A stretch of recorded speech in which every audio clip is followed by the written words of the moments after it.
Bem-vindos, queridos ouvintes, a mais um Católico Cê Sabia. Eu sou o Padre Felipe Neco, junto ao Padre Renan Checa, ainda dentro dos últimos dias de Quaresma, nesta sexta-feira, 1ª do mês, 3 de abril. Aqui estamos, então, de volta nesse programa, para poder gravar mais um episódio para vocês, pois ainda no contexto do coronavírus, que foi o nosso tema anterior, também pois, tratando de cuidarmos aqui ainda, apesar que já vamos também nós nos cansando de ficar nesse encerro também. Eu tenho já, pois, segundo as necessidades também, aproveitado para visitar alguma que outra família. Hoje vou estar passada no hospital também para visitar pois, uma menina aí que está doente, não do coronavírus, outra doença. Nós vamos aí fazer nos presente também um momento aí com ela. E aqui estamos, não? Pois entre meio diversão, passatempo, rezar, estudar, preparar podcast. Eu estou aqui acompanhando os nossos seminaristas, né? Como eles não estão tendo aula, temos que acompanhá-los manhã, tarde e noite, são seminaristas menores, né? Então também para mim está muito intenso, né? Não estou saindo muito porque tenho que ficar com eles aqui, mas faz parte, né? Eu acho que todo cuidado é necessário nesses tempos e a gente tem que ser consciente dessa realidade, dessa crise, né? E vamos lá, entre oração, informação com eles, a gente continua nossa vida, né? Cansado sim, mas eu acho que é importante essas medidas de prevenção para a gente não se contaminar e poder colocar outros em risco, né? Todos vamos contaminar algum dia, isso já todo mundo fala, mas esperamos que seja um pouco mais com mais cuidado, né? Mais controle. Mas, como falava, também acredito que é um pouco a realidade de todos, pois é um período que estamos aproveitando para aumentar nossa convivência familiar, também nós como família religiosa, e viver, e também com tudo que acarreta dessa convivência familiar, não? Também dos tratos, do cuidado, do carinho, do afeto, que também precisamos estar sempre guardando, cultivando e tratando de ajudar. E, pois, dentro desse período, como falava, pois estávamos em meio às atividades um pouco preparatórias, alguns padres gravando suas missas, tendo direção, diálogo espiritual por meio das redes, rezando texto com outras famílias, encontros, reuniões. Ontem também até dormi um pouquinho tarde, tive uma reunião mais à noite com uma equipe de Nossa Senhora que acompanho, mas pois aqui estamos ainda tratando de estar na ativa, tratando de acompanhar essas famílias, as pessoas que também pedem a nossa presença, a nossa palavra também. E dentro da comunidade, o que é a nossa vida, mais de também aproveitar também para descanso, vendo algumas séries, filmes.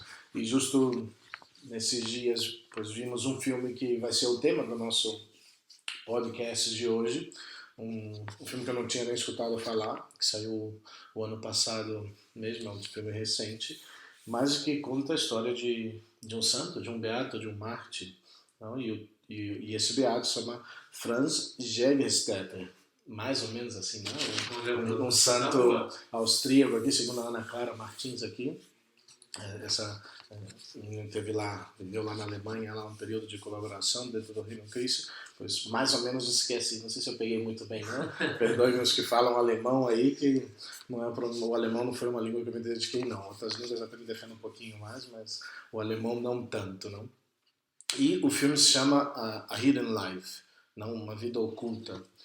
E primeiro eu queria mais contar um pouquinho sobre a história do Beato, no final contar um pouquinho sobre a minha percepção do filme, que eu gostei bastante, mas é um filme longo, um filme de 2 horas e meia, creio, 2 horas e 40, que são típicos dos filmes hoje, que eles vão velando talvez mais pelo aspecto artístico do filme, menos pela história, e tendem a fazer pois, uma coisa muito mais longa, não? Tipo esse filme O Irlandês, que creio que a maioria, pois muita gente já ouviu falar, que está no Netflix e tudo isso. E pois é um filme de 3 horas também, que poderia ser feito em 1 hora e meia, 2 horas, né? Mas com todo o aspecto artístico que está por trás e que eles gostam de colocar mais coisas. Mas aqui vamos então falar um pouquinho dessa vida desse beato Franz, não? Jägerstätter, mais ou menos aí vamos. E esse é um beato, um mártir, que está dentro do contexto da Segunda Guerra Mundial. Não sabemos que a Segunda Guerra Mundial foi um dos períodos mais sombrios da humanidade, porém, ainda no meio de tanta maldade, pois surgem momentos de luzes, não? Se pensamos em tantos santos, não, mártires, beatos que nasceram nesse período, não? Que nasceram para o céu, né? Que nasceram para o céu nesse período. Pensamos em São Maria Maximiliano Kolbe, Santa Teresa da Cruz, Santa Edith Stein e tantos outros santos que nascem dessa realidade. E aqui temos outro beato que também nasce dessa realidade, em meio à perseguição, pois aí está. Então Franz, não, que era contra a ideologia nazista e recusou jurar lealdade a Adolf Hitler e a servir em Wehrmacht, mais ou menos, que é o conjunto das forças armadas da Alemanha durante a Segunda Guerra. Esse é o motivo principal.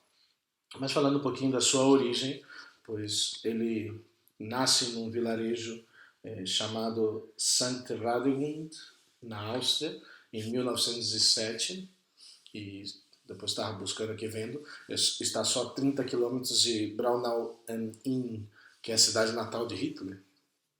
Não, então, depois são conterrâneos de Hitler, onde podemos também constatar, não? Onde pode nascer o joio, também pode nascer o trigo, não? E essa realidade, não? Dois homens que nasceram próximos e até quero acreditar que em anos próximos, não lembro qual é a data de nascimento de Adolf Hitler, mas acredito que são de datas próximas, são bastante contemporâneos. Ele nasce, não, esse Franz nasce, é um filho fora do casamento, filho de Rosalia Huber, uma criada, e um fazendeiro, Franz Bachmeier.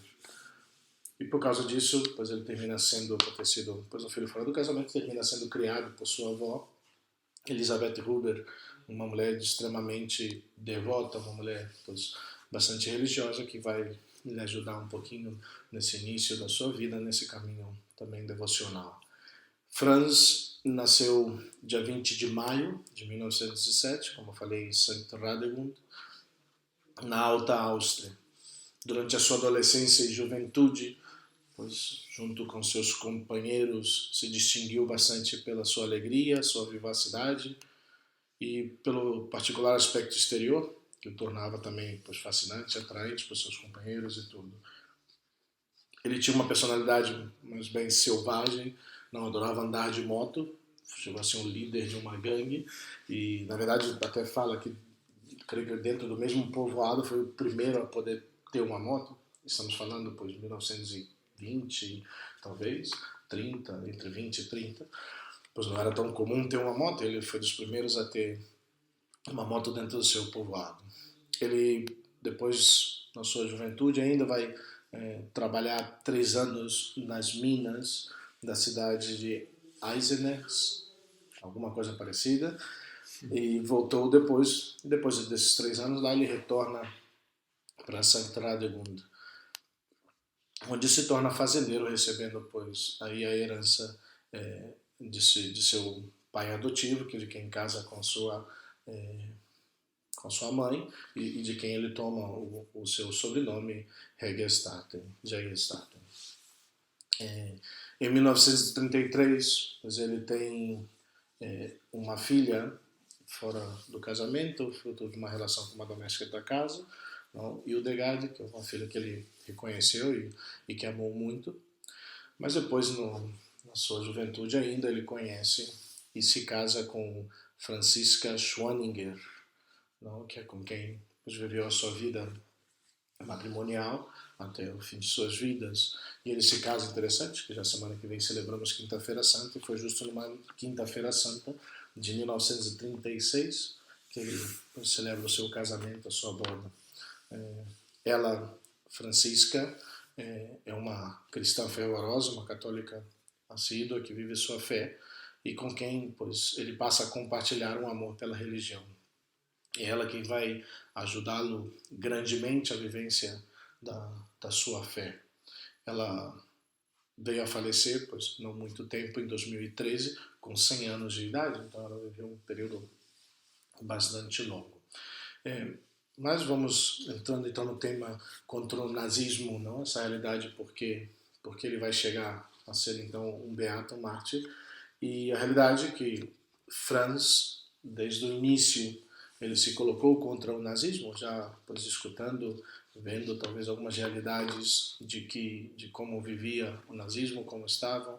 Ele desde o início foi contra a anexação da Áustria, que foi ali em 1938, conhecida como Anschluss, algo parecido. Por favor, os que falam alemão não me tenham em conta, não consegui ir buscando como é que se pronunciavam essas palavras, mas ele foi praticamente o único na cidade a ter coragem de falar abertamente contra o assunto, não dessa anexação da Áustria, não, por parte da Alemanha.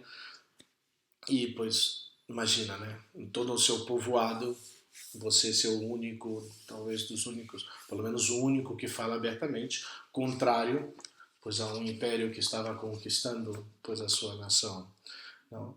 E era tão grande essa aversão por tudo que fosse contrário aos ideais e princípios católicos, que não só deixou de expor as próprias ideias, mas também com singular coragem rejeitava fazer até mesmo uma saudação nazista. No filme isso retrata bastante claro, ainda depois no exército, pois era o único que não pois, fazia a saudação nazista, de levantar o braço, não reto, erguido, um pouco levantado. No ano seguinte dessa anexação, de 1938, ali em 1939, ele foi convocado para o exército austríaco, pois recebendo esse treinamento por 7 meses, mas depois ele é dispensado. Recordando que ele pois era fazendeiro, era uma necessidade também pois de alimento, não durante a guerra, já que não se parasse não a produção de alimentos para os que iam lutar, mas ao mesmo tempo também havia a realidade dessa necessidade de soldados. E aqui, pois, em 1939, já estamos falando já praticamente no ápice já da Segunda Guerra Mundial. Ele não tinha realmente o menor interesse em fazer parte da guerra, não relutando sobretudo a ter que combater para um governo, para um povo que ele não queria fazer. Não? Ele ainda vai conseguir essa dispensa de ser convocado para a guerra 2 vezes, após outras convocações, também pelo que eu entendi, pela ajuda do prefeito do seu povoado, que no filme não está tão bem retratado, mas pelo que eu dou a entender, pois de certo modo o prefeito até lhe ajuda a não fazer parte não dessa convocação para ir para a guerra. E o prefeito, segundo li em algum lugar, pois dizia que o prefeito ajudou. No filme ele é bastante mal retratado, como ele trata até mesmo o Franz. O hoje beato, pois nesse momento sentiu que não podia chamar a si mesmo discípulo de Cristo se aceitasse os mandatos de um regime ao qual considerava satânico, como é o nazismo, e assim ele colocava. E muitas pessoas, amigos, até mesmo familiares, e até mesmo o filme retrata um pouco isso, o bispo local, chegaram a visitar Hegerstedt na prisão, não a Franz na prisão, tentando convencê-lo a se alistar. Mas ninguém lhe deu um argumento convincente para que desistisse de suas convicções morais e religiosas, não ao fazer uso da sua objeção de consciência. E creio que isso é o que... Opa, aí já tá já, hein? Tô chegando, creio que na metade aqui já. Chegou. Mas vamos lá. O Galo já nos avisou, mas a gente está vivo aqui. Mas então, ele... Depois eu comento como ele chega na prisão, mas aí, pois, até mesmo o bispo, como falava, pois tentava não fazer... Pois, e ele usa dessa objeção de consciência. Não? Em vez disso, pois todos tentaram convencê-lo de que Deus não o tornaria responsável por fazer o que o obrigavam, mas realmente não o convenceram. Isso também mostra bastante bem no filme, como, pois, se eu não me equivoco, até mesmo sua esposa, outra pessoa fala, não, mas você, internamente, você seja contrário, mas não manifeste isso externamente. Não? E ele tem uma frase bastante eloquente, não, que fala que desde a morte de Cristo, cada século foi testemunha da perseguição dos cristãos. Sempre houve heróis e mártires que entregaram sua vida, normalmente de maneiras horríveis, por Cristo e sua fé. Se esperamos chegar à nossa meta algum dia, então nós também devemos chegar a ser heróis da fé. Não, escreveu Franz, e creio que realmente talvez é isso que o destaca realmente, não? Ele de ser um herói da fé, não por sua objeção de consciência, por ser pois coerente com aquilo que ele acreditava, com aquilo que ele pois sabia que era correto, que era verdadeiro, e chegar a ser também esse herói da fé, através da sua objeção de consciência, não? Mas passa esses anos que ele ainda consegue, pois, de certo modo, escapar, se livrar da convocação para servir no exército, mas já ali, em 1943, fevereiro de 1943, ele foi novamente chamado para se reportar aos oficiais do exército austríaco, mas ele manteve sua posição contra a luta pela Alemanha nazista, mas entrando na guarnição de Ermet em Enns, no dia 1º de março, ele declara essa sua objeção de consciência.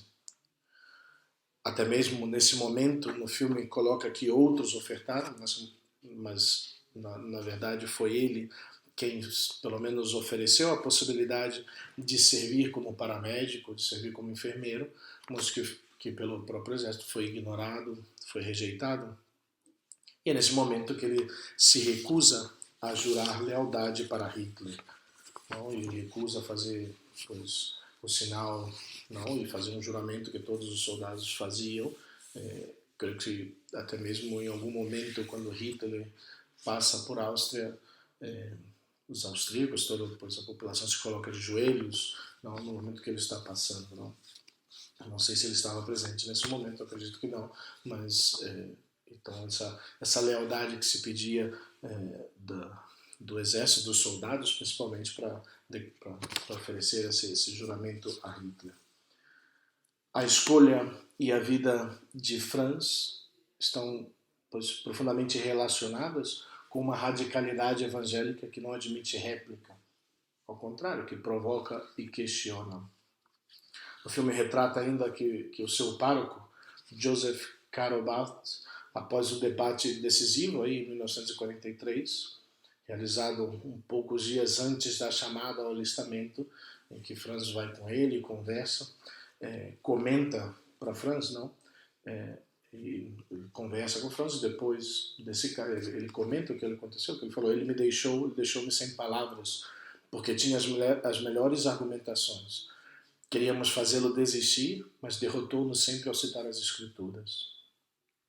Não, é interessante como ele não simplesmente não é um cabeçudo que não quer dar ouvido a outras pessoas. Não, ele baseia seu próprio argumento nas Escrituras, na verdade de Deus, na verdade que Deus revela para ele também. E sabendo do destino, já na prisão, pois Franz fica sabendo do destino de um outro padre, de um outro sacerdote austríaco, padre Franz também, Reinisch, que tinha sido executado por sua recusa em prestar o juramento de Hitler, fazia poucos meses ou talvez alguns anos mais, e esteve na mesma prisão que Franz. Então ele se determinou ainda mais a seguir esse mesmo caminho. No filme ainda vai contar como foi toda essa experiência na prisão, que não foi muito longa, na verdade, foram de 3, 4 meses, mais ou menos, ou talvez um pouquinho mais, até a sua execução final.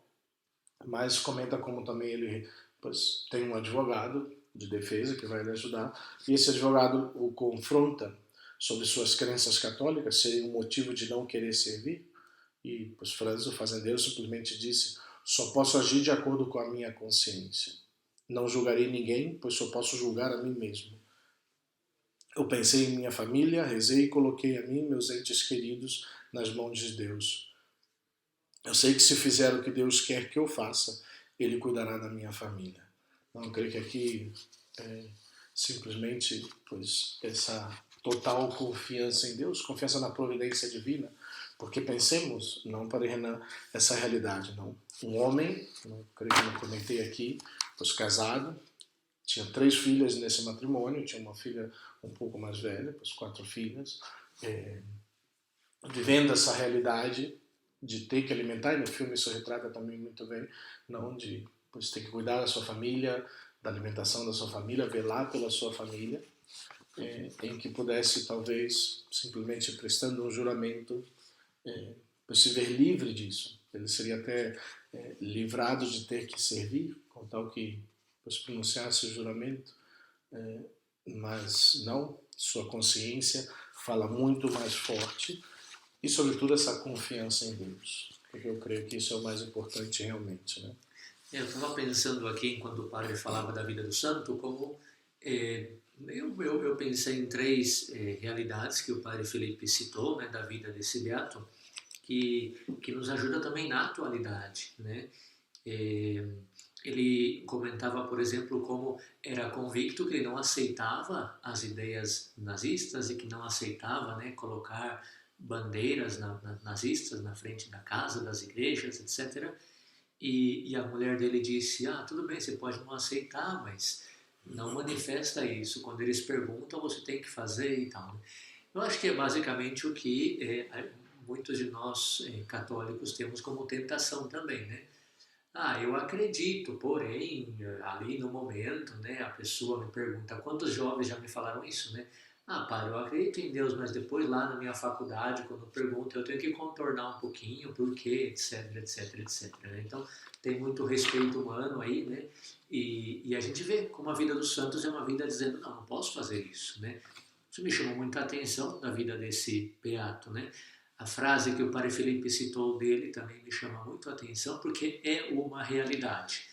Em todos os anos da igreja sempre tem havido mártires, né? Em todos os séculos sempre Deus suscita mártires, ou seja, em todos os anos sempre vai ter perseguição. Na história da igreja sempre vai ter perseguição porque Jesus nos convida a remar contra a corrente. Então, um santo, um mártir, um beato é uma pessoa que está disposta a ir contra a corrente, né? Aceitando que essa vai ser a história da igreja de todos os séculos, né?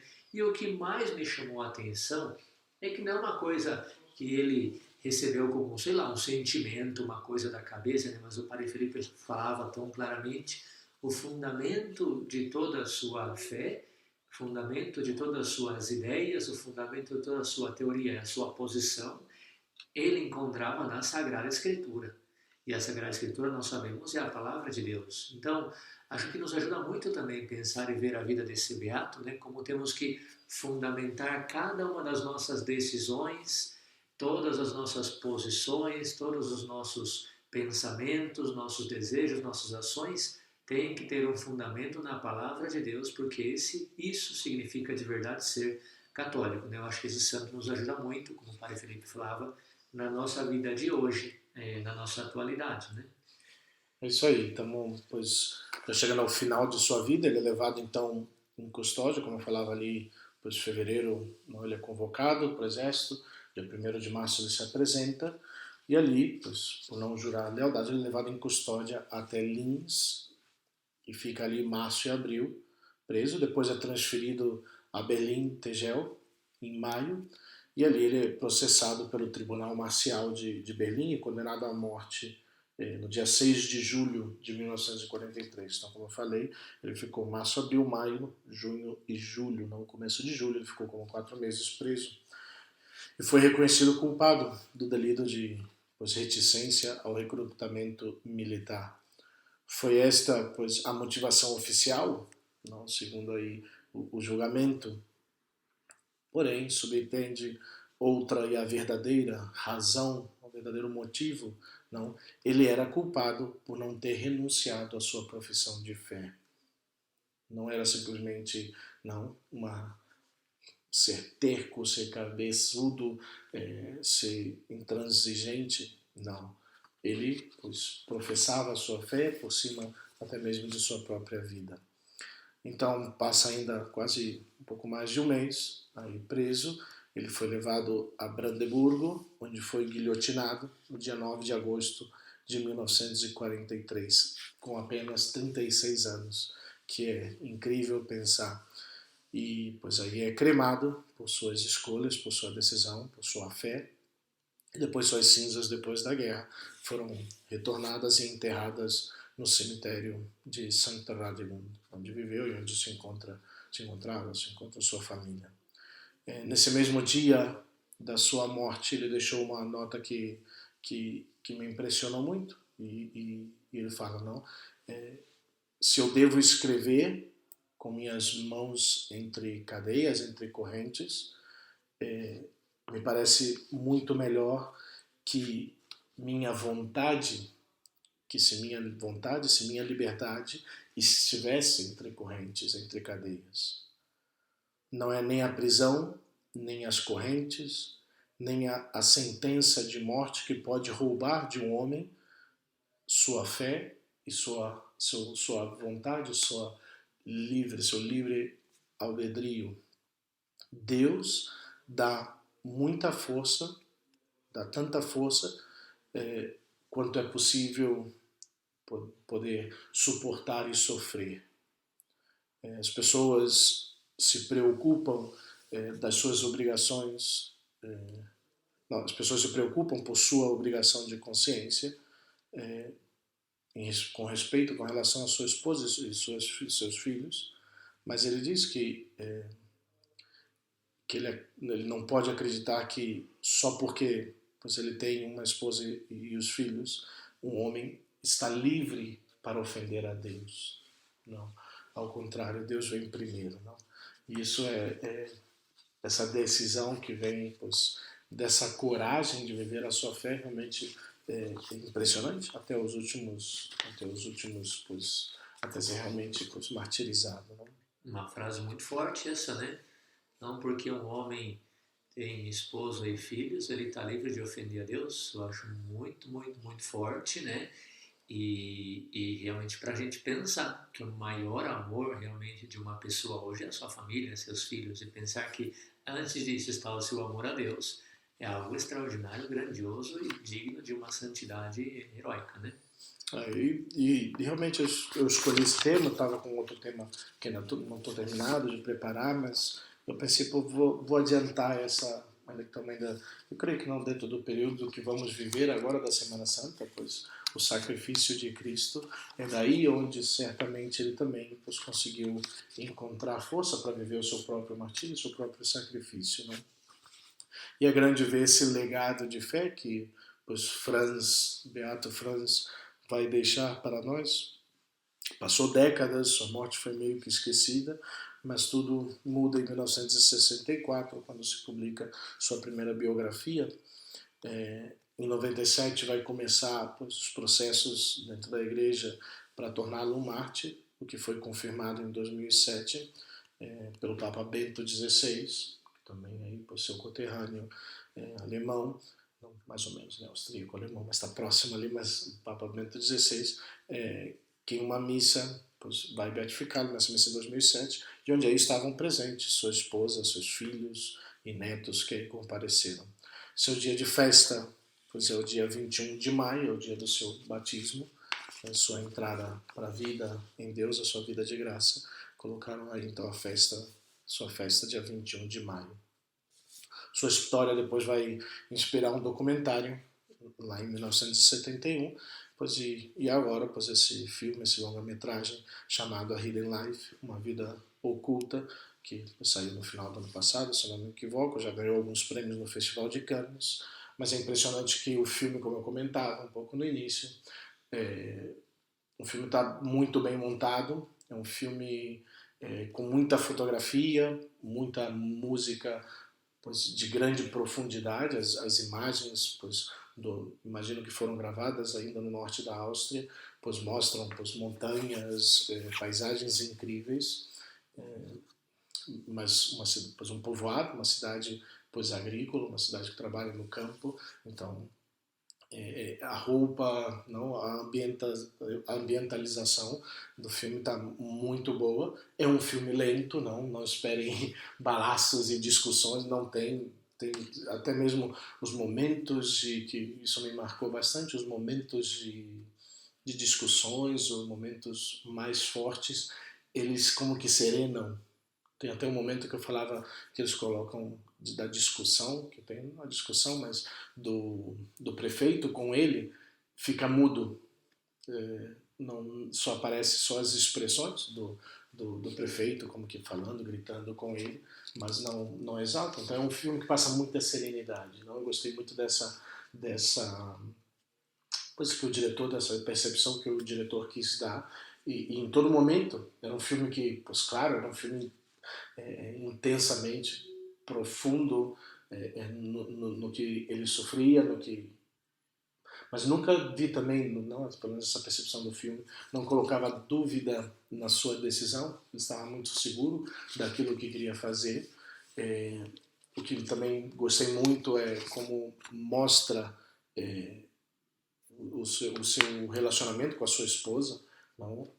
O filme é muito baseado nesse caminho da cruz que ele sofre, cantado pela voz off, não? Que nos abre aos pensamentos de Franz. Não? Então são pensamentos dele, muitas vezes, ele falando, não? Manifestando seus pensamentos, suas cartas que trocavam, que não foram muitas, acredito eu, entre Franz e Fanny, não? Francesca.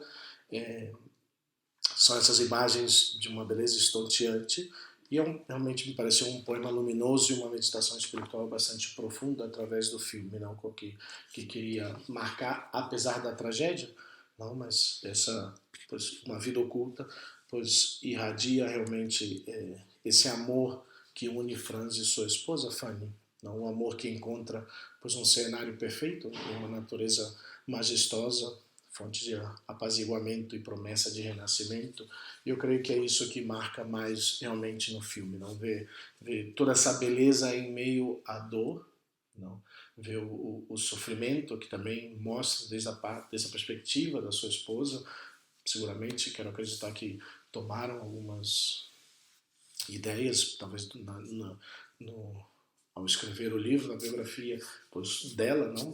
Seguramente perguntaram muitas coisas a ela, e o filme pois, retrata também desde a perspectiva dela, não sozinha, sem marido, tendo que trabalhar no campo, seu desejo, seu amor ao seu esposo. E o filme é um filme muito bonito, não? É um filme belo de se ver. Eu gostei muito, é um filme longo, como eu falei, que talvez se poderia ser reduzido, mas eu não tiraria nada do que foi o filme. E, sobretudo, pois, talvez com algumas ressalvas, talvez sobre a biografia, pelo que eu li, pois em si o filme está muito bem apresentado, a figura também do Beato e especialmente do seu martírio, do que realmente significa dar a sua vida por Cristo. E eu acho também que a gente no mundo de hoje precisa, né, um pouquinho dessa reflexão, dessa pausa, desse silêncio, dessa meditação, né? O padre falava, não esperem ação, tiros, balas, etc. Eu acho que a gente precisa parar um pouco disso, né? Estamos num mundo muito agitado, mensagem para lá, mensagem para cá, imagem para lá, imagem para cá, então está muito agitado, muito corrido. Parar um pouco e ver o que é a vida real, um drama de uma vida, um drama de um sofrimento, e um drama de um sofrimento vivido com amor e com fé, uma coisa que nós precisamos no nosso mundo, né? Então fica também aí a dica, muito bonito, pelo que o pai apresentou. Eu confesso que não vi ainda, né? Já fiquei com vontade de ver esse filme, mas pelo que o pai apresentou, uma grande oportunidade para a gente preparar a nossa Semana Santa. Estamos em quarentena, tempo para ver filmes, aí tem, né? Então já fica aí uma dica também do Católico Você Sabia, para poder ver um bom filme aí na sua quarentena. E vamos terminando então mais o programa. Eu já tenho que, como falei, estar saindo para o hospital. Uma alegria novamente estar aqui com vocês, apresentar pois essa ideia já, pois como falamos, pois já domingo, vivemos domingo de Ramos, últimos dias, hoje e amanhã da Quaresma. Começamos esse domingo de Semana Santa, semana mais especial, mais importante da vida do católico, em que realmente seja uma semana santa para cada um de nós, para nossas vidas, que seja pois, um momento de encontro com o Senhor, ainda na nossa realidade de quarentena. Não, para mim talvez seja dos maiores pesares é viver realmente uma Semana Santa, pois longe de Cristo, né? Pois para muitos de vocês sem pois a confissão, sem o sacramento da Eucaristia, que talvez seja pois também esse chamado que o Senhor lhes concede esse ano de oferecer também esse sacrifício, de certo modo até de certo modo, esse martírio, também de talvez ter que viver essa quaresma. Pois esperemos aí que algumas coisas vão solucionando. Já tivemos uma carta do bispo falando sobre a possibilidade de dar a Eucaristia. Pois vamos ver como vamos organizar isso também. Nós, aqui os pais da comunidade, essa noite começando nossos exercícios espirituais.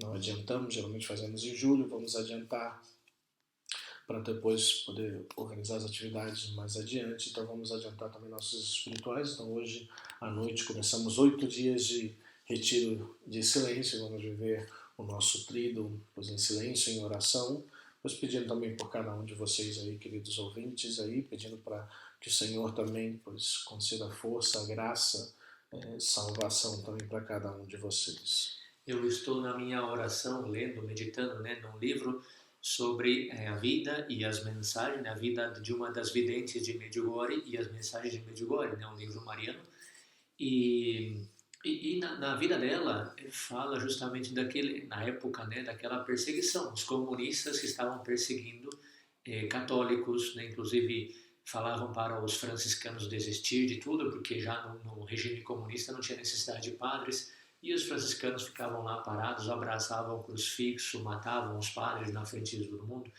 E eu estava pensando hoje na minha oração, né, por providencial esse episódio de hoje, nosso podcast. Estava pensando como era realmente bonito, mas ao mesmo tempo comprometedor e de muita fé e de muito amor a vida cristã desses mártires, né, dessas pessoas que viviam em tempo de perseguição. Mas nós talvez hoje não temos essa vivência, nós aqui no Ocidente pelo menos, né, não temos essa oportunidade de viver a nossa fé assim, não somos perseguidos. Porém, o Padre Felipe colocou agora no final, na conclusão, uma questão muito bonita que eu convido também como despedida desse episódio a você, ouvinte, a viver de uma maneira muito intensa essa ideia que o Padre Felipe colocou. Não estamos sendo perseguidos por pessoas que colocam uma arma na nossa cabeça para poder desistir da nossa fé. Mas sim, a nossa perseguição é aquela perseguição talvez interior, espiritual, né? É aquela tentação do demônio que vem tentar-nos para que nos desanimemos. Talvez agora é o momento de martírio para nós, né? Eu não tenho a confissão, não tenho as igrejas, eu não tenho a missa, eu não tenho a Eucaristia. Mas você tem Jesus no coração. E esse Jesus que sempre está presente na sua vida, te está pedindo hoje, como disse o Padre Felipe, de certo modo, o martírio. Então, que esse santo que foi apresentado hoje para nós nesse episódio, nos possa ajudar também a dizer sempre sim a Jesus nesse momento de perseguição que nós estamos vivendo, como digo, interior, né? Uma tentação de desânimo, uma tentação de cansaço, uma tentação de abandonar tudo, mas, no entanto, eu tenho que dizer sim ao Senhor que me está convidando a amá-lo nessa circunstância da vida, né? No meu interior, talvez não na igreja, no sacramento, mas no meu coração, onde Ele também está presente. Então, fica aí o convite de viver uma Semana Santa muito intensa, com a certeza que Jesus está vivo e presente em nossos corações. Que Deus abençoe muito cada um de vocês e nos vemos no nosso próximo episódio. Uma boa Semana Santa para todos. É isso aí, pessoal. Feliz e Santa Semana Santa. Não sei se o Padre Renan tem algum alô, só queria deixar um alô aí pro Lucas e para Dani, quem vou estar visitando aí agora. Vamos já saindo correndo aqui para o hospital. Pois um abraço aí para todo o pessoal aí que nos escuta. Pois já começamos a divulgar, ainda que não diretamente pela página, não, senão pela página onde estão guardados aí os podcasts. Já pois criamos a conta de Facebook, de Instagram, vamos subindo pouco a pouco e pois deixe-nos aí sua mensagem, mande-nos pois aí sua percepção, suas ideias, suas queixas, reclamações e pois já sabe, né, católicosesabia@gmail.com, católico ce sabia tudo junto @gmail.com. É isso aí, pessoal. Uma boa tarde, uma santa e feliz Semana Santa a todos vocês. E nos unimos na oração, pedindo também por cada um de vocês que Deus conceda essa intimidade com o Senhor nessa semana. Deus abençoe e um bom dia, uma boa semana a todos. Deus abençoe. Tchau.